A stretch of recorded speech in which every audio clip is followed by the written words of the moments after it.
Okay. Good morning, Their Excellencies, ladies and gentlemen. The Association of the American Foreign Service Worldwide, AAFSW, welcomes you to a very relevant and informative presentation by Ambassador Ryan Crocker, who will enlighten us with his unique expertise in international relations and conflict resolutions, and provide insight on understanding the current situation in Afghanistan.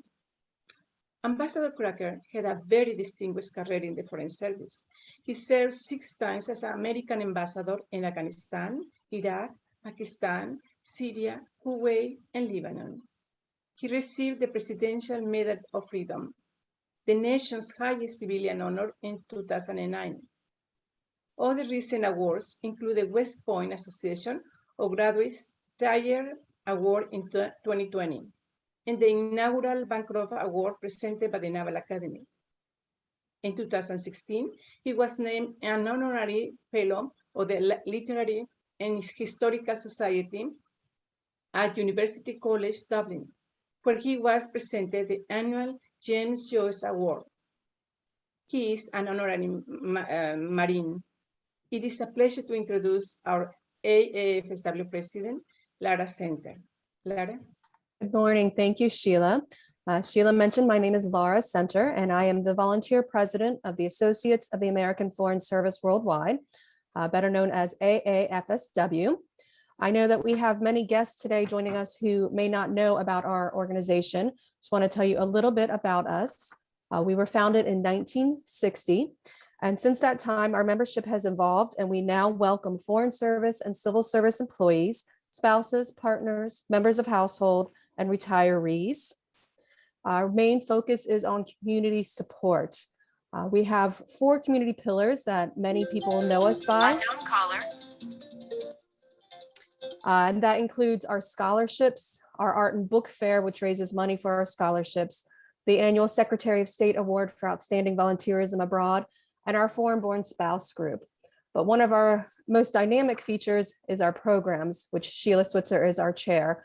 She puts together great programs throughout the year, including cultural events and our ambassador series, which is what we have today. And I thank Sheila for her dedication to AFSW and putting together this program. And I welcome Ambassador Crocker for joining us today. Thank you so much. Well, thank you, Laura, and thank you, Sheila, for this opportunity. Reflecting as you spoke on the long history of AAFSW and the way it has expanded both its voice and its membership. This is a time in our history and world history where we all have to be all in. The challenges facing the international order are as grave as they were in the first half of the 20th century, which brought us 2 world wars and the Holocaust. I'm not predicting that outcome, but I do think that the outreach role that AAFSW manages so well, again, has never been as important as it is now. And that's probably a good segue into the issue of Afghanistan. Its stability, its relevance, its impact, for better or for worse. I've got a long association with Afghanistan. I grew up overseas to a large extent. My father was a career Air Force officer. And it was while I was at high school in Izmir, Turkey, that I came across a James Michener novel called Caravans. It was an all-nighter for me. I was just riveted by his description of this faraway land, even the name of which conjured up visions of smoky bazaars and men on camels and so forth. I matured a little bit by the time I made my first visit to Afghanistan, which would have been the summer of 1970. I had just completed a year at University College Dublin, and Laura, thanks for reading that bit of my bio out loud. I'm known as a Foreign Service officer, but my real passion was always for literature, and because I'm of Irish heritage, the Anglo-Irish literary movement always resonated with me. So the problem I had was that I was never able to make a buck in that direct field. I can write reasonably well when I try, but not in fiction, which I just enjoy so much. So the UCD thing was important for me to put out there. We're all multidimensional, and just wanted to suggest that here. So I hitchhiked the summer of 1970. It was really Amsterdam to Calcutta. All the way through. It was the era of world travelers, young people moving back and forth across Europe and Asia. By the end of that trip, my hair probably weighed more than I did, but it transformed my life. Part of that trip was through Afghanistan. Again, in 1970, it was the last days of the monarchy, although no one knew it at the time. And I was just struck coming across from Mashhad in eastern Iran into the city of Herat in Afghanistan's west. A cold moonlit night, checking into a hotel for 25 cents a night, and just thinking I had come to the ends of the earth, and wasn't it wonderful? What I carried away with me was a profound appreciation of the Afghan people. I was hitchhiking. Normally I would get rides from truck drivers who were just mainly bored, I think, and look at this interesting Outlander on our highway. I didn't get just a ride. I would get a ride and lunch. I would get a ride and dinner.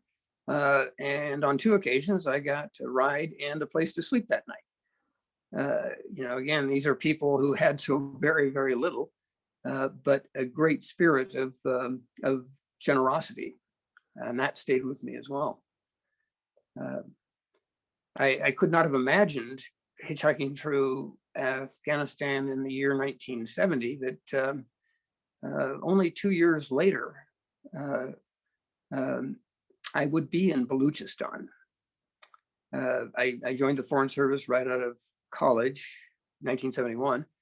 My first assignment was in Khorramshahr, Iran. This little consulate there at the northern tip of the Persian Gulf really covered the whole southern swath of Iran, all the way up to the Afghan border. And in 1972, I was asked to go out to Zahedan in Iranian Baluchistan and talk to the authorities there and talk to an American prisoner being held in Zahedan. This is something, as all of you would know, consular officers do is have a core responsibility. Being in touch with any prisoners in a given country, and working within local law in most cases to be helpful where we could. And what I was able to do, talking to the head of the prison, was ascertain that my my co-American, if you will, was going to be released early as a gesture of goodwill. Yeah. Having accomplished that brilliant feat of diplomacy, I had the rest of the next 2 days off, and I traveled up to Zabul, north of Zahedan, and from there to the Iran-Afghan border.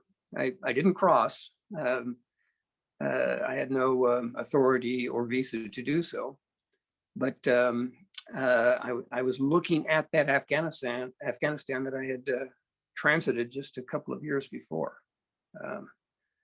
Well, a lot of stuff changed after that in Afghanistan and in the world, certainly. I really didn't get back until many years later, right after 9/11, when I was asked to go out and open our embassy in Kabul that had been shuttered for more than a decade because of security reasons. The Afghan civil war of the early 90s, up to mid 90s, the Taliban takeover in the mid 90s. And then, of course, 9/11, which came to us out of Afghanistan, propelled me back into it. So it was a pretty amazing moment for me to get off that UN flight in Bagram, north of Kabul, with that mission of putting the U.S. back into business in Afghanistan. We landed at Bagram, north of the city, because the airport in Kabul was still closed. This was the first week in January 2002. And Kabul airport, its runways had been cratered, littered with pieces of destroyed aircraft, not operable. So we landed up at the Bagram, what became the Bagram base, and then drove south to Kabul. It was January. It was wet and cold, and inexpressively dismal. You know, going south, looking out on an infinity of mud field, habitations that were destroyed, not a living creature or thing in sight. It was just an utter wasteland, if you will, borrowing that title from T.S. Eliot's famous poem. When I got to Kabul, it was no better. Entire city blocks had been destroyed, razed to the ground. It reminded me of pictures I'd seen of Berlin, 1945. How did that happen? Well, it wasn't us striking into Afghanistan after 9/11. It wasn't the Taliban. Some of it was the Russians, but not most of it. Most of it was done by the Afghans themselves in a horrific civil war that was triggered after the Soviet retreat in 1989. Afghanistan, of course, had been under Soviet occupation for a decade, since 1979.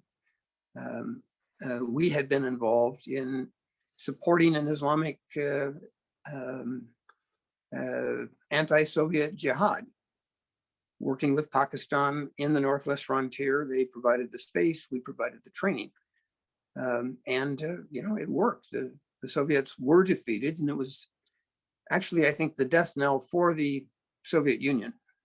The incredible embarrassment, if you will, of the Red Army to subdue and rule little old Afghanistan. So again, that was the prelude for my own arrival to reopen that embassy, and to sort of think through why we were there and what we are doing. And I will emphasize this point in particular.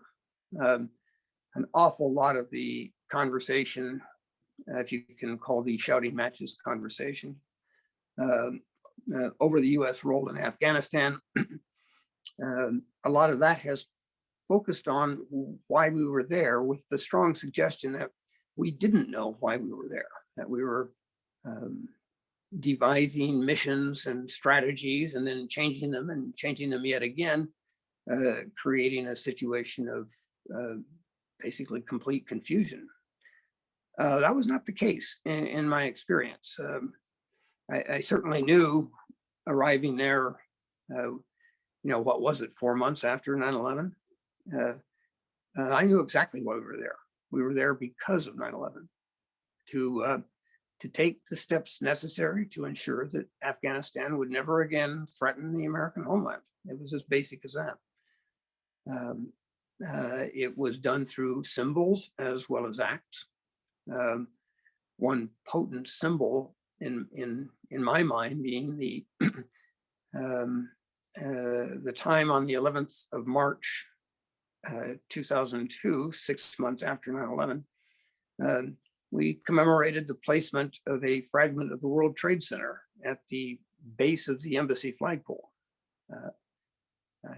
It had been brought to Afghanistan by the commander of this Special Forces Group, then Colonel, later Lieutenant General John McCall. And we had Marines. All of you, of course, are familiar with Marine Guards that have protected our diplomatic missions abroad since the end of World War II. Detachments that range from 7 up to 20 odd. Well, in this particular case, it being Afghanistan, right after 9/11 and the fall of the Taliban, we didn't have just a Marine Guard detachment. We had an entire Marine infantry company that was billeted on the embassy to provide our security. And they were there in formation, as was my mostly civilian team. And of course, Colonel Mulholland's Special Forces troopers. So all of us knew we didn't need to talk about it. We knew exactly why we were there. Never again a 9/11 brought to us from Afghanistan. Where the, I think the confusion, if you will, started was after that. So that's the goal. That's the end we seek. What are the ways and means we are going to employ to achieve that goal? How would we go about it? Well, the Taliban years were pretty frightful for Afghans, and especially for Afghan females, girls and women. So the very first thing we did through USAID was to get girls' schools back up and running. And again, we moved very quickly on that, so quickly that when our very first congressional visitor arrived, I could take him to a girls' school in Kabul. That very first visitor is now the President of the United States.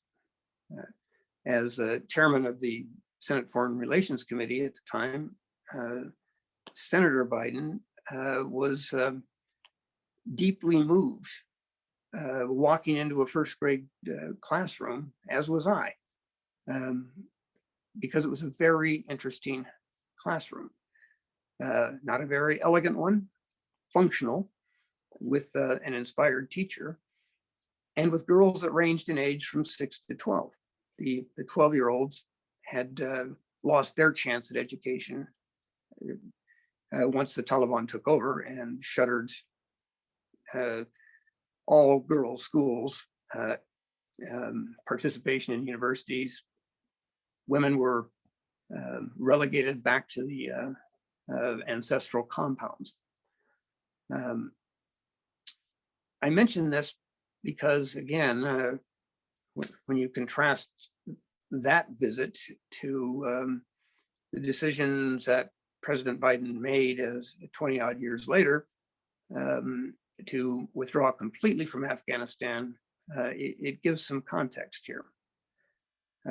So we had one of those rare occurrences, and those of you on this call will, I think, relate to it.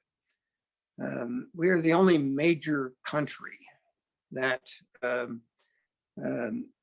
tries to base its foreign policies and its national security policies on US values and US principles, as well as US national security interests. And then again, those of you who have been involved in this know how hard that is, particularly in the developing world. Do we choose to support dictators, autocrats, because their view of the world and their strategic policies are aligned with our own, because they've been able to bring about stability? Or do we back democratic movements in countries that have no history of democracy? And we saw all of this, of course, played out after 9/11. The following decade, of course, brought us the Arab Spring, in which we had that wondrous spectacle of thousands of young Egyptians, for example, in Tahrir Square, calling for democracy, calling for freedom, calling for freedom of expression, freedom of action, freedom of movement. None of which were characteristic of the Mubarak regime. So yeah, it was a time for America to choose, and we did, or we thought we did. But as all of you know, it didn't play out terribly well. Of the Arab Spring, so-called Arab Spring revolutions, probably only Tunisia has a real chance of success, and that has now yet again been called into question. Certainly, Arab Spring movements in Egypt, in Yemen, in Libya, in Syria, especially in Syria, did not lead to enlightened constitutional democracies, to say the very least. Well, you rewind the film back to Kabul in 2002, we had a different set of circumstances to work with. Circumstances that for once on a major issue aligned our national security interests with our American values. Again, sadly, that doesn't happen often. It happened in Afghanistan, where the education of women and girls, support for their full participation in Afghan society. We basically were saying to them, get an education, run for parliament, start a business as an entrepreneur, join the military, teach the next generation of girls who will grow to be women, and women who will be a very effective and powerful element of Afghan society. So that was the look forward from that cold January day with Senator Biden in 2000. Again, I had that unique perspective, being the one sent in to open the embassy, and then to stay in touch as events unfolded. Some years later, not all that many years later, 3-4 years, I was named ambassador to Pakistan, right next door. And the Foreign Service, again, as all of you know, is a pretty small family. We all know each other, or at least of each other. It's unique in that respect among America's services that it is that small. A very good friend and colleague was right next door as ambassador to Afghanistan, and that was Ron Newman. Ron and I had known each other since the very beginning of our careers. I mentioned I was at a consulate in Iran. Well, he was at a consulate in Iran. My case, it was Khorramshahr. For him, it was Tabriz, up in the Iranian Northwest. So we had this long association. We started comparing notes, what the Pakistanis were doing vis-a-vis shelter and support for the Afghan Taliban, how that affected our situation in Afghanistan, both politically and militarily. And out of that conversation grew a couple of invitations from Ron to go over to Kabul and just have a private dinner with the two of us, with then President Karzai. I'd gotten to know President Karzai, again, back in the beginning of 2002, when he was named by the Bonn Conference of December 2001 as the chairman of the Afghan Interim Authority. So present at the creation, if you will, with President Karzai in 2002 led to a personal link between us. So he got to ventilate about the nefarious deeds of the Pakistanis, and I, without defending their policies at all, in fact, joining him in condemning those measures. We talked about the future. What did he want to see? And again, having seen the problem of the Taliban strengthen in just a few years since I had opened the embassy, how did we get at that? How could we make that better? How could we compel or persuade the Pakistani government to limit its support for the Taliban? And our guys and gals in uniform were getting killed by insurgents who had a safe haven, a base in Pakistan. It was a serious issue. I was in Pakistan as ambassador for 3 years, and again, personal relationships over time, you build them. Some mutual confidence emerges, so that senior leaders in Afghanistan, particularly at this time, the general commanding inter-services intelligence, the notorious and famous ISI,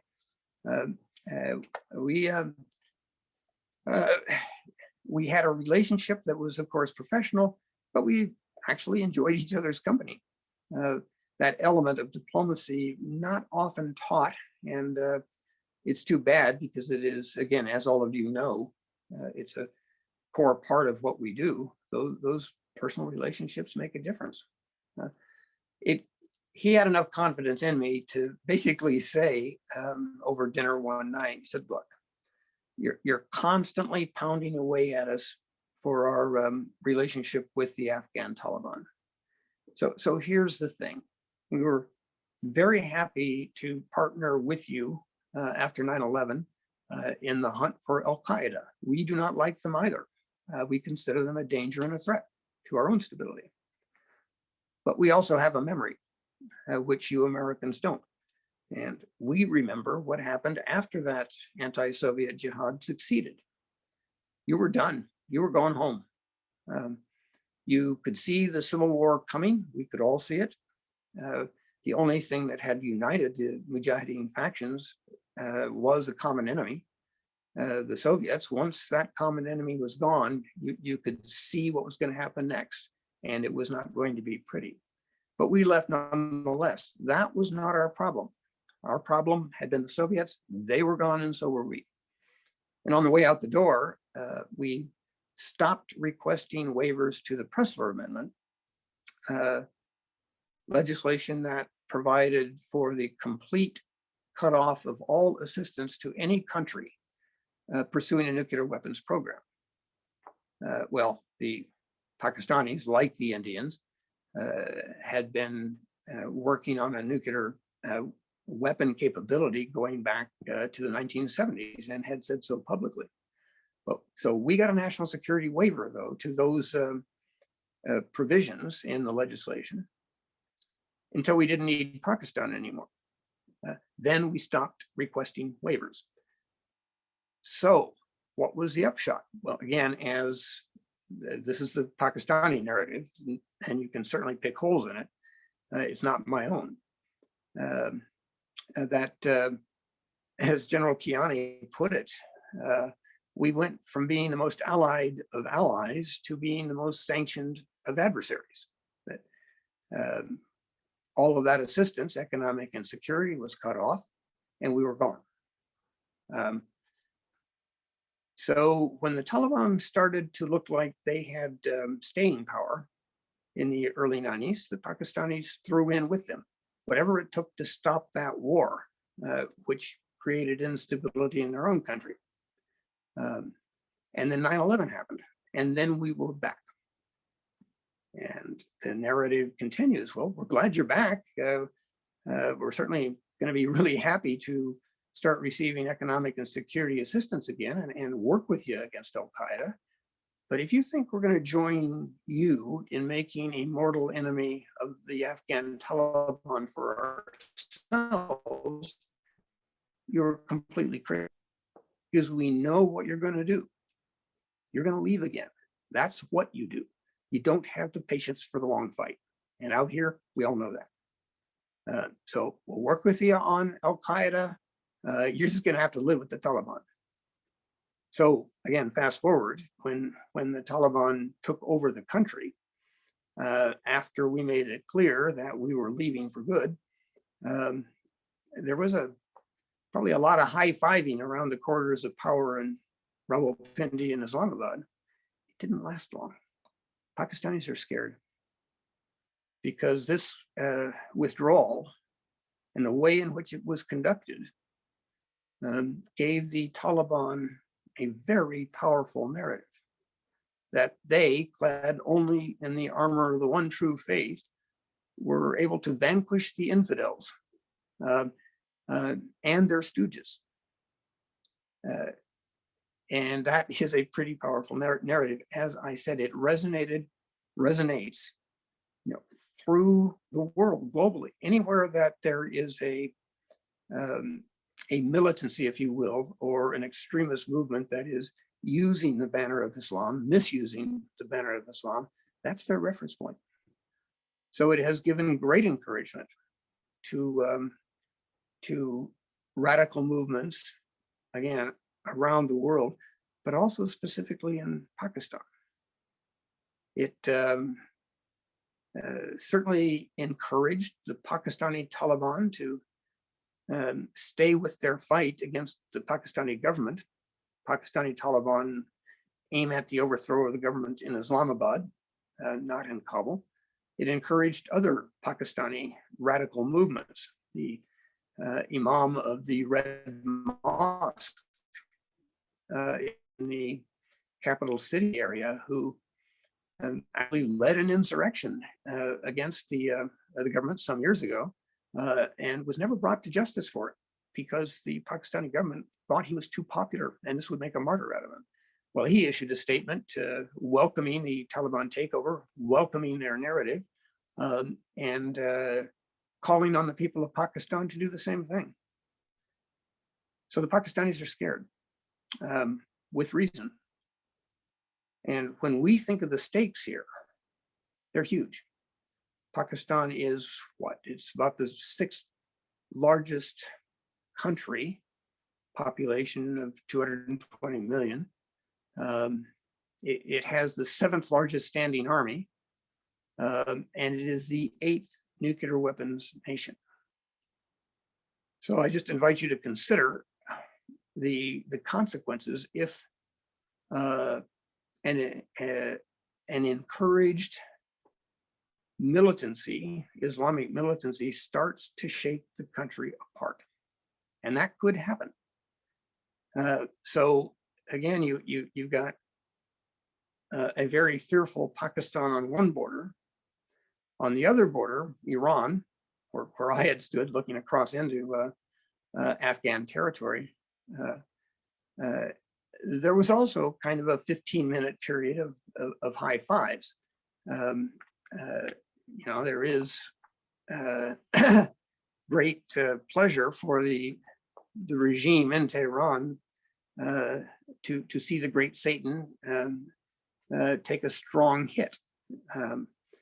But like in Pakistan, that probably lasted 15 minutes too, because Afghanistan under the Taliban and Iran under its theocracy, these are not just national adversaries.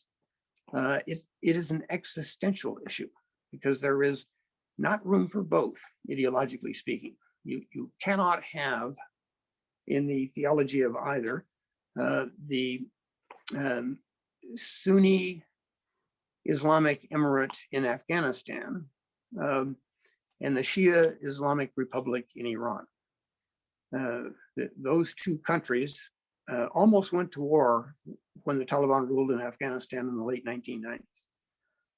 And the Iranians see the danger of all that coming back. Now, we can return the favor to them of doing some high-fiving ourselves. Isn't it great to see the Iranians now on the defensive and running scared? Except if Iran, with its restive populations, and you got to remember, Persians, if you will, narrowly defined, are less than half the Iranian population. They have a very significant Sunni minority in the south, in those western areas that abut on Afghanistan, but also all the way out to the Iran-Iraq border. So I give you all of this by way of saying that the Biden administration did not end the war in Afghanistan by any means. It simply gave the initiative to our enemies. So the Taliban is back. We have already seen efforts to put the band back together again, the band that produced 9/11. Remember that the Taliban gave up power in 2001 rather than betray Al-Qaeda. We gave them that choice. Give us the Al-Qaeda leadership and we will leave you alone. Our interest is precisely and only in getting at Al-Qaeda and their close associates. Taliban didn't do it. They took defeat and exile instead. And 20 years later, the Taliban is back and Al-Qaeda is coming back with them. I've already seen one press conference out in Nangarhar province on the eastern borders of Afghanistan with an Al-Qaeda security chief under Osama bin Laden, and publicly announcing that he's back. And so are others who are being a little more quiet about it. So what we have here with our very poorly executed withdrawal, we are not ending a war. We may have catalyzed the next war. And everybody is scurrying to figure out how to deal with the significantly enhanced threats of Islamic-based militancy that we created. And when I take you back again to that first grade classroom of girls, what happens to them now? Well, we're already seeing what happens. We are seeing step after step of the Taliban tightening up on Afghan women who have dared to step out of the family compound and have dared to wear something other than a burqa. Frankly, it's very hard for me to watch that. We had said to these girls and women, as I noted earlier, in fact, you step forward to claim your rightful place in society, and we've got your back, until we didn't. And I fear greatly the price that those Afghan females who heeded us, who did step forward, I fear greatly the price they're going to pay. So I'm going to conclude here and then go to your questions. And I don't want to do so on a purely negative note.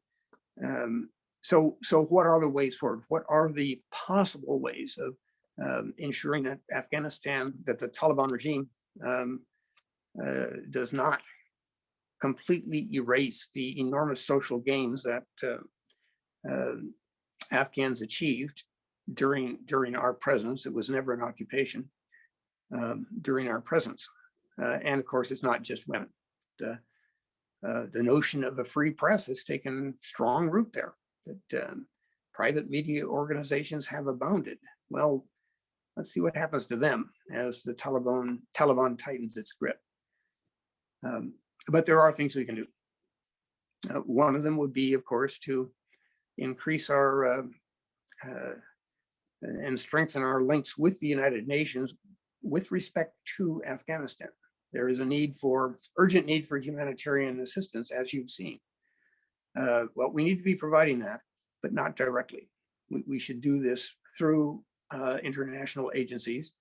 The World Food Program, part of the United Nations system, is highly effective in these kinds of circumstances, and it is one of the few specialized agencies that is headed by an American. It always has been. So it's a way of, I think, continuing our engagement in Afghanistan while meeting an urgent humanitarian need. I would like to see us again work with the United Nations for a very strong special representative of the Secretary General. When I was in Afghanistan as ambassador, I had the very good fortune to be working with Staffan de Mistura, a Deputy Secretary General of the United Nations, a career-long United Nations official, who also had absolutely no problem partnering with the Americans. He did so again during my time in Iraq. He was a special representative of the Secretary General there. And we worked very closely together, as we did in Afghanistan. He then became special representative for Syria. That did not go so well. We really did not give him the kind of support and backing that we had in Afghanistan and Iraq. But he remains unembittered, and there are people like that in the UN system, and that's where I think we need to focus our efforts right now, not bilaterally, but multilaterally. And finally, I would just say a word about all of those we did leave behind. I'm on a board of advisors for an organization called No One Left Behind since its founding some years ago, aiming at bringing those who supported either our forces, our military forces, or our diplomatic staff to bring them home to America. Most Americans have no idea what an embassy is, let alone how it functions. All of you do. We don't function as embassies, as a foreign service, without our foreign service nationals. We just don't. We can't. We're hardwired that way. There are far more foreign service nationals than there are U.S. Foreign Service officers. Well, that has been another victim, if you will, of the Biden decision to withdraw us completely. No one left behind. What an irony that is now. Well, we have left thousands behind. They were already being hunted for their support of us by the Taliban, and now it's open season. And we still have no effective way to get most of those people out. So there again, I think the United Nations can play a role. They can be an interlocutor with the Taliban. We cannot and should not. But we need to look again at a multilateral track as a way of engaging in Afghanistan in a manner that furthers our interest, and most significantly and importantly, makes good our pledge to help those interpreters, women who step forward, women of courage, and so forth. So I do not see this as a completely hopeless endeavor, but it is going to be very, very hard moving forward.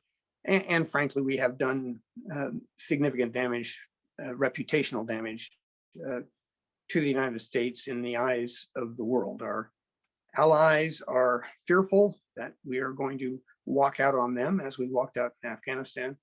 Our adversaries count on that. That fairly well-known phrase attributed to the Taliban, and this goes back years, you Americans have the watches, we, the Taliban, have the time. And that's just exactly what they've shown us. So with that, I'd be happy to entertain any questions you've got or even more fun alternative viewpoints. Thanks again for this opportunity. Thank you, Ambassador Crocker. I invite our attendees to use the chat feature to type in some questions, and then I can relay them out loud, and Ambassador Crocker can also respond at that time. While we wait a moment or two for people maybe to chime in, I had a question for you, Ambassador Crocker. You talked about we should move away from a bilateral engagement and try to work more on a multilateral engagement. Do you have any thoughts about the use of U.S. diplomats in a special interest section at an embassy in the region? Should we have people on the ground working with either Afghan connections or other people in the area, and also trying to gain intelligence that way? Should we be in a special interest section in another U.S. American embassy abroad? It's a great question, and again, speaks as well to the unique status AAFSW has. You know about interest sections. Some of you have probably served in them. It is again a diplomatic option for countries who, for one reason or another, are not sustaining full diplomatic ties, to at least have a presence. I served in the U.S. interest section of the Belgian embassy in Iraq from 1978 to 1980. Of course, we outnumbered the old Belgians by about 40-3, but that was okay. I still have my business cards that say Ryan Crocker, Second Secretary, Embassy of Belgium. We can, that is one route. That is when you are actually in each other's country. In Iran, we have a different arrangement right now where the government of Switzerland is our protecting power, as it is referred to. We have no Americans in the Swiss embassy, but Switzerland had agreed, going back now over 20 years, that they would serve as our protecting power in Iran, and they have an officer there, a senior officer, who works solely on U.S. related issues. The Iranians have the same thing in Washington via the Indian embassy. So that then becomes an option. And a third alternative, and I think this is the closest to what you're describing, it is having watchers. We have, for example, Iran watchers. These are Foreign Service officers who have developed fluency in the Persian language, and they are posted to American diplomatic missions in the vicinity. For example, our Consulate General in Dubai, in the United Arab Emirates, has Iran watchers. We have them in Baghdad, embassy there. We have them in Turkey, in Istanbul. So all of these things are possible. And as I ponder your question, I don't think we have yet designated a protecting power. Afghanistan, there are probably some pretty good reasons for that. Let's see what happens on the ground before we would take such a step. I see no prospect in the near term for an actual U.S. presence diplomatic in Afghanistan under someone else's flag. I certainly would hope we don't do that. That would accord, if you will, a higher level of recognition to the Taliban than I at least would want to see us do. But I could imagine a combination of the second and the third options that I mentioned, and I would think we're already doing that. We're certainly doing it in Doha, Qatar. That is where the negotiations took place on this awful so-called peace agreement. And I would imagine that we may be looking at those arrangements elsewhere in countries neighboring Afghanistan. And that, of course, goes back to the need for a whole new set of conversations, for example, with Pakistan. So having folks in Islamabad who are knowledgeable of Afghanistan, who would speak Dari or Pashto, I think could be an important step right now. Thank you very much for your viewpoint. There is a remark here from Ambassador Jacques Pitolo, who I believe is ambassador from Switzerland. Is that correct, Sheila? You're muted, but he does say that we're more than ready to Yes, act. he's Thank you for clarifying that. Yes, ambassador from Switzerland to the United States. He states that we're more than ready to act as a protecting power in Kabul if requested. We know how to do it. We have another comment here. We must have known that the Taliban would try to take over after we pulled out. Why weren't we prepared for that? And why did the president run away? I don't know if you're in a position to talk about what President Biden's thoughts were, but I know that you've touched on a little bit how we were not prepared for it. I don't know if you have more you'd like to share. Well, it's such an important point, and I'm grateful for the opportunity to tease it out a bit. Look, what happened in August surprised, I think, almost all of us in one respect, how fast it happened. But I have to say the outcome was virtually preordained, and that happened during the Trump administration when President Trump authorized and directed United States negotiators to engage directly with the Taliban and without the Afghan government in the room. That had been a Taliban demand for years. We'll talk to you Americans, we are not going to talk to your stooges. So beginning in the late winter of 2019, that's exactly what we did. And we got what we got. Because what did we do? We delegitimized the Afghan government that we were sworn to support, and we completely demoralized their security forces. This was compounded again under the Trump administration by the US quite literally forcing the Afghan government to release 5,000 Taliban prisoners, who immediately joined the fight against Afghan national security forces. So when your strongest external supporter effectively backing your adversary, it's pretty hard to sustain morale and a fighting spirit. It becomes even harder when you consider how we work to structure Afghan national security forces.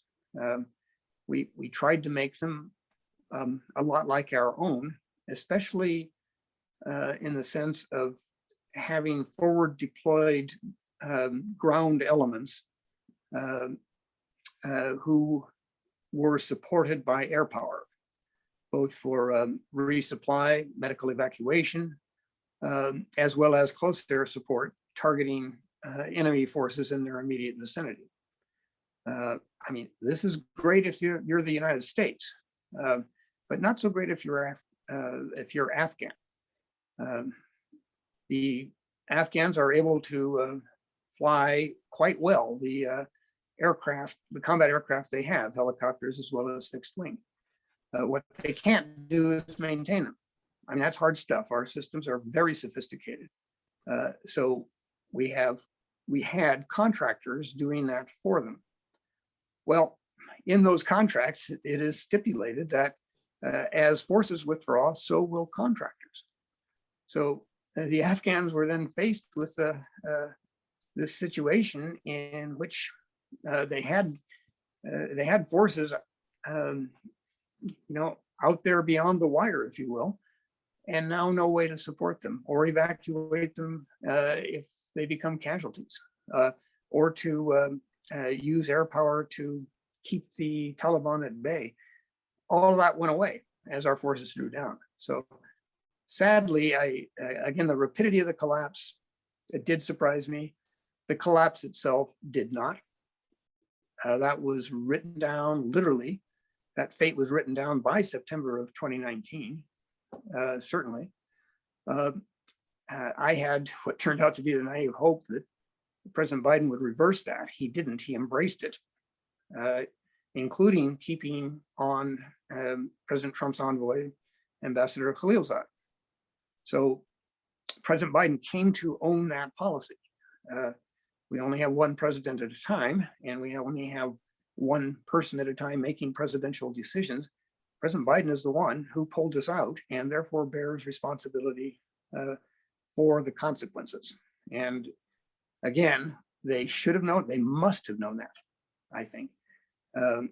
Again, with the question of the rapidity of the collapse being the only variable. Oh, and Ashraf Ghani. Yeah, he could have stayed and fought.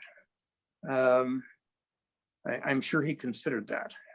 And I won't guess at his motivations, but you'd have to think, well, if he had, what would the consequences have been? I think the Taliban momentum at that point had reached flood level. And there's no way if he had remained in power, as it were, in power without power, he wouldn't have stopped or even slowed down anything. I think there would have been a lot more folks killed. And he would be a martyr for the cause. Well, is that worth getting a lot of people killed for? Because you're not gonna stop the Taliban advance at that point. Thank you. I do have another question for you.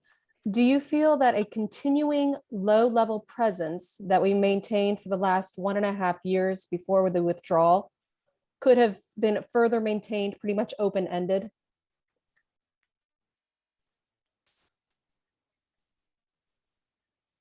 Well, that again is a great question. So I was ambassador 2011, 2012. That was the height of the US surge into Afghanistan. We had, at the time I left in 2012, we had a little over 100,000 US troops on the ground. The Taliban was active, but it controlled none of Afghanistan's 34 provincial capitals. Our troop numbers dropped pretty rapidly and pretty steadily for the remainder of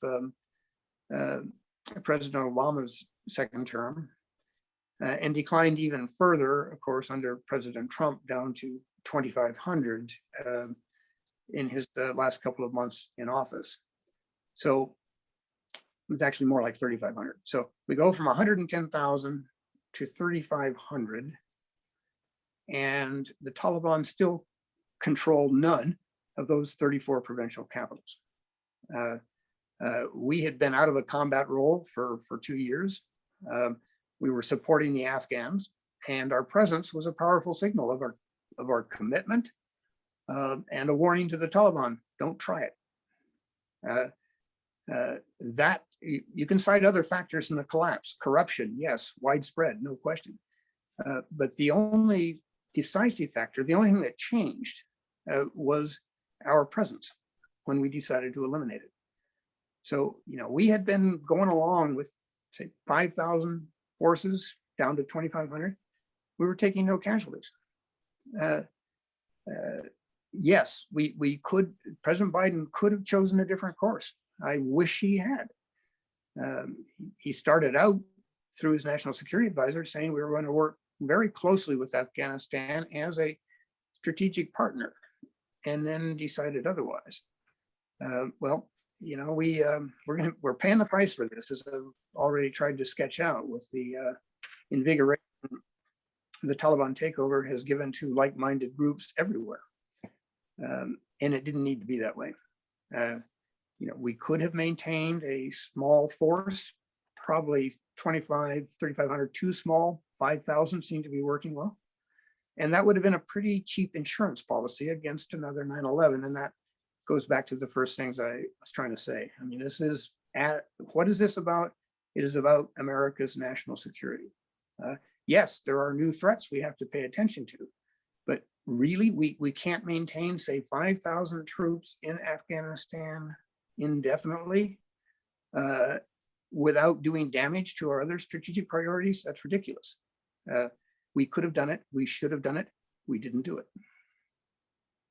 Thank you so much, Ambassador.